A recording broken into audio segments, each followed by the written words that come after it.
Hi, I'm Adam Campbell and this is Jack Hunter, and this morning we're going to answer your questions. Go on, you get started. You do the first one.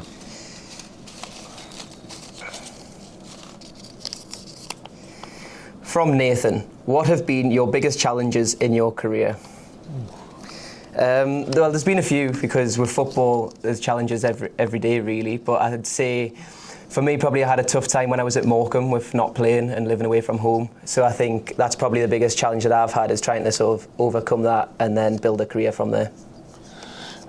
For me, I'd probably say injuries when you're younger. I think the injuries are the worst thing in football when you're not playing, when you're not doing what you want to do. So I'd say probably the worst part for me is probably if you're not on the pitch. So whether injuries or not selected, it's probably the two worst things. It's a cheerful start, isn't it? Good starter.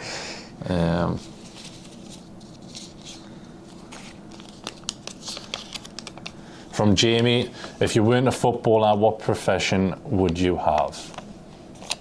That's a good question.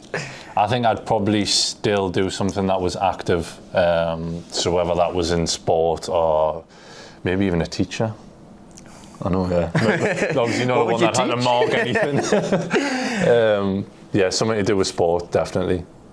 Mine would be, I'd have a massive animal sanctuary. I love animals, so preferably all cats, but yeah, something to do with animals. This one's from Will. How have you found the first few games at Pools? Personally, I've really enjoyed it. Obviously, pre-season's horrible in terms of the running that you have to do and the work that's needed, but the games are the most enjoyable part, and I think for the most part it's been quite a successful pre-season as well. So we've started well, but obviously the main stuff starts on Saturday now, so we're all excited for that. Yeah, I think it's been obviously good. I think it's been like a good progressive pre-season, and obviously the last couple of games have been at home, so I think that's been probably a highlight as well, managing to see what the stadium's like on a match day and get a feel for things. I think that's been really positive, so hopefully now we can start the season in a good way and kick on. Thank you. How many questions are in here? It's full list. From Philly, for Adam, do you have a goals target this season? I get that question quite a lot, and I'd say yes and no. I don't really put a number on it, but it's always double figures. So same with assists. I've always sort of prided myself on double figure goals and double figure assists, but specific numbers probably not.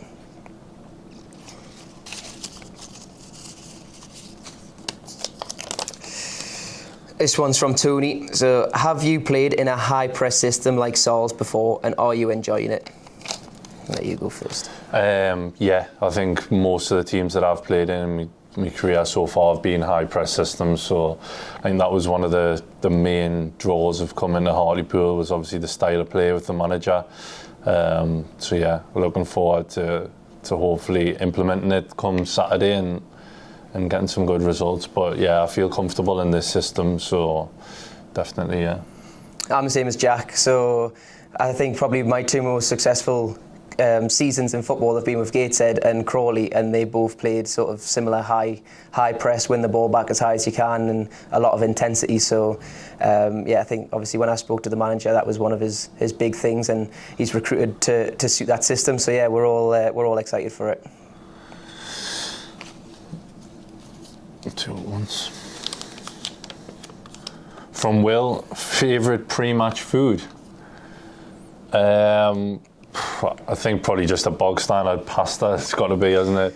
And when you're a footballer, you become a bit of a robot when it comes to eating. So you find things that suit you. And I think over the years, probably pasta would be up there for what I would have before a game. Yeah, pasta as well, or sometimes some rice and chicken or something like that. But yeah, very boring when it comes to a match day. From Aid, do you think promotion is a possibility this season? Yes, is the answer to that. I think obviously when I spoke to the manager in the summer, that was one of the things that he was big on, that was the aim for the season. And then looking around the dressing room, I think everyone's of the same mindset, as that's what we want to achieve, and we've got the quality in there to do it. So yeah, I do think it's a possibility for sure. Yeah, that's what we're all here for. I think, like Adam said, we wouldn't have came here if we didn't think that was the going to be the aim come the end of the season. So we'll give everything that we've got to try and make that happen. So yes, definitely.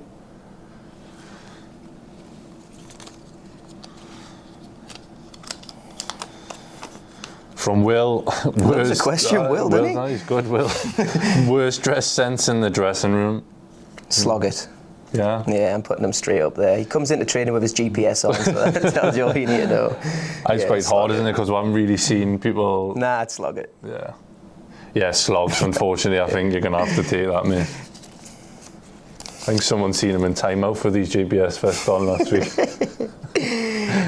This one's from Noah. If you could relive one moment in your career, what would it be? For me, it's winning at Wembley the end of last season. I think the last time before that I played at Wembley was with Gateshead, and this man next to me won the final and the trophy, and obviously had the celebrations that day.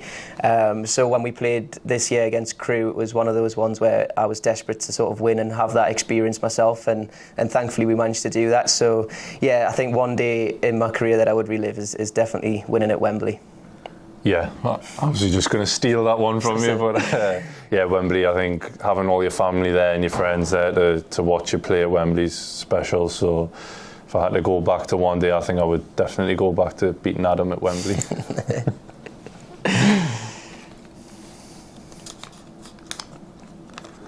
From Philly, for Jack, what would you call a successful season at the club? I think what we've just talked about before, I think obviously the aim for everyone here is promotion. So I think for us, it's a successful season would look like that. It's obviously hard when you to do predictions at the start of the season, but we're all working so hard, and we're having pre-season to hopefully make that happen. So that would definitely be a good season, and definitely from my part.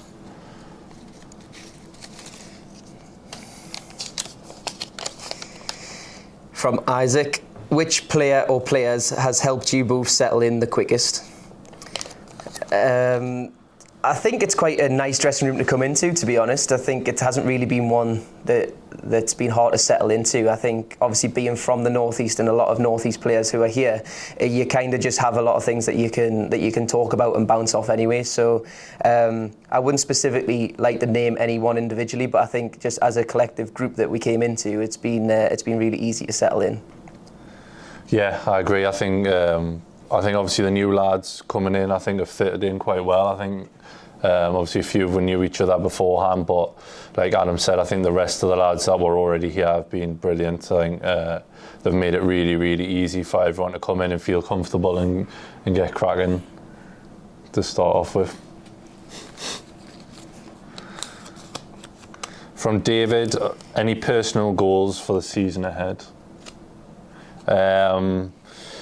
Yeah, just like I was saying before, it's got to be try and get promoted, but just to win as many games as possible. I think I don't look too far ahead other than the next game that we're going to win. So I think obviously being at home is important to try and make it a fortress as well. So yeah, just winning games at home, and normally when you do things like that, it takes care of itself, the rest of the stuff. So that would probably be my personal goals. Yeah, echo that really. I think personal goals, double figure goals, double figure assists, and then like I say, if we can make the Victoria Park a hard place for other teams to come and a good experience for our fans and for us to be excited to play there, then I think it bodes well for a good season.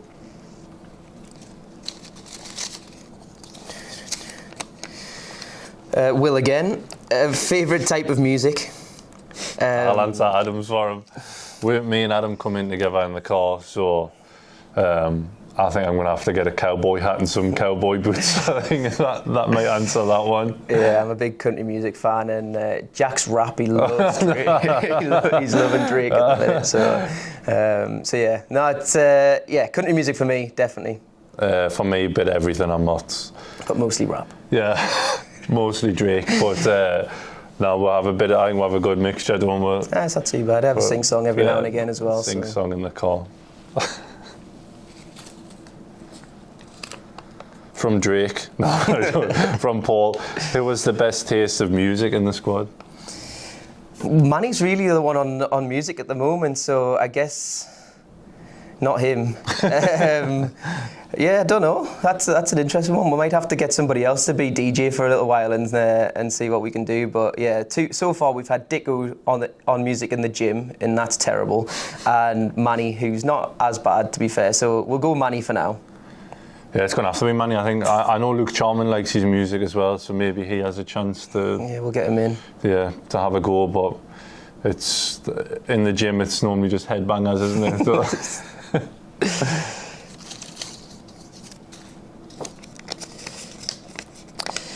From Jackie, what do you do away from football?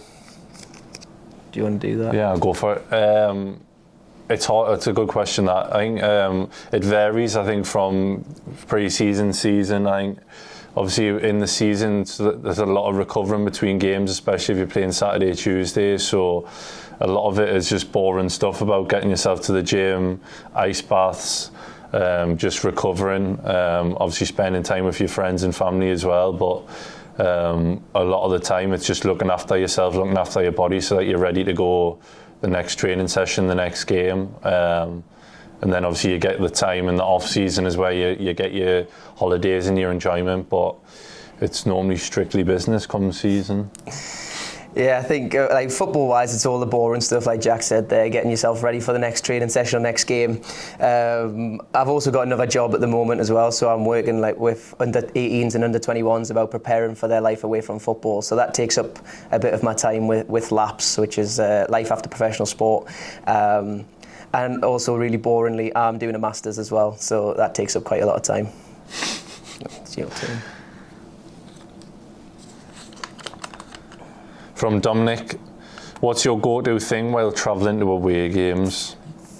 Obviously, we're going to be doing a lot of travelling this season, so I think it's important to find some things that kill the time. But for me, it's like Uno, card games. I'll have the laptop, so watch stuff on the laptop. But yeah, card games are normally a good one for away journeys. Yeah, like what Jack said there, I think obviously card games gets all the lads chatting and gets a bit of the banter flowing and things like that, and then when you feel a little bit more antisocial, the laptop comes on, headphones in and watch some Netflix.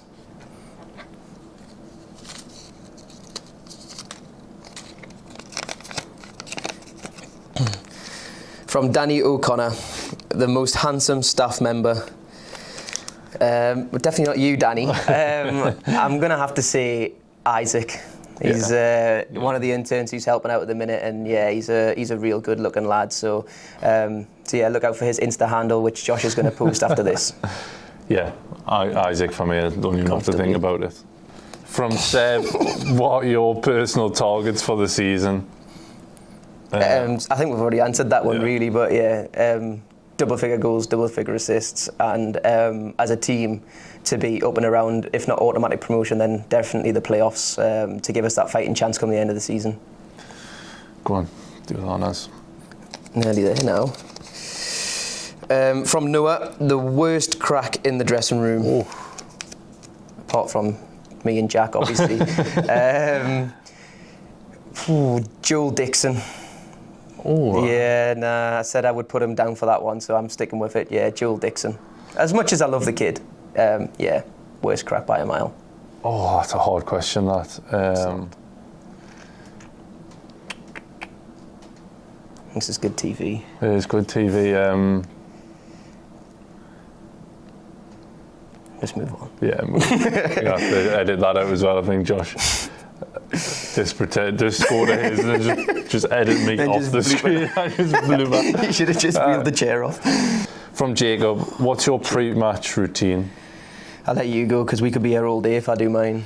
I'm not as superstitious as Adam, so mine's just I just get myself ready for the game like I would in the morning, just chill, make sure I've got me stuff ready to go for the game, and then I'm not very superstitious, to be fair. Which is quite lucky because I know in football there's a lot of superstition, but I kind of can just go with whatever happens and normally be ready for the game. Yeah, mine's a little bit longer, so I'm not too bad before I get to the game. But then once I'm in the dressing room, like my shirt has to be on the right-hand side of the hanger. My GPS has to be hanging up on the opposite side of my shirt. Then I have to lay socks out, but it depends on which sock's longer than the other. So the longer sock has to be on the right. Same with my shin pads; they have to be laid out, and then my chibi grip on top of that. Can't warm up in the same socks that I play in. I can't play in the same boots that I warm up in. And then I have to brush my teeth before we go out as well. So I come back in from the warm-up, brush my teeth, and then go and play. And then tie my right shoe before my left shoe. So yeah. Not a lot then. Don't be superstitious, that's the moral of that one. From Jamie, what made you join pools? I think there was a lot of factors. I think obviously with being from the northeast, I think obviously I knew how big of a football club Hartlepool was. Obviously from the outside, I've played here a few times. So obviously coming back home was a big factor, and coming to a massive club in the northeast was obviously a big pull. And obviously we spoke before about the style of play that the manager had, and after conversations with him, and obviously all the other factors that I've mentioned, it was obviously a no-brainer for me. So yeah, obviously the fan base, the size of the club, the location of the club, the manager, the group of players that were already here, I think are all big factors of why I came. Yeah, pretty much what Jack said, really. I think, obviously, I've done a few interviews now and I've mentioned the coming home factor, but it's more the ambition of the club, the size of the club. At this level, you don't often get clubs that have fan base as big as this one, and the atmosphere that they can create. So it makes you feel like a footballer, as daft as that might sound, when you're playing in front of 4,000 or 5,000 fans every other week. So yeah, there's a lot of factors that go into it, but obviously the ambition of the club and the size of the club were huge influences for me. Can be the last one, mate. Well, we've got one more after this. From Chris, pickled onion Monster Munch or roast beef Monster Munch? There should be another option which has no Monster Munch, but out of those ones it has to be beef, because pickled onion is the worst. Yeah? See, I would go the other way around. They both stink so. I was going to say, that's why you like pickled onion. They both stink, but pickled onion for me. The last one, I think. So, from Lucy, who's the funniest in the dressing room? Well, I just can't stop laughing at Fergie, but it's not so much what he says in the dressing room, it's just watching the way he trains and sort of the intensity that he trains at, and how worked up he gets over certain situations. So for me, I don't think there's been a day that I got here that Fergie hasn't made me laugh. So yeah, but obviously Jack has his moments. He is one of the funniest lads in the dressing room as well, so I will give him that, but for the purpose of this, it can't be him, so I'm going to have to say Fergie. Yeah, I think Fergie's probably up there. Luke, I find Luke funny as well. Yeah, I sit in between Adam and Luke in the change room, so I'm normally giggling away before we'll go out to train. But I think with Fergie's, his one-liners, I think, are the best. You don't know what's going to come out of his mouth, I think, but he's good value. Just hit the big man.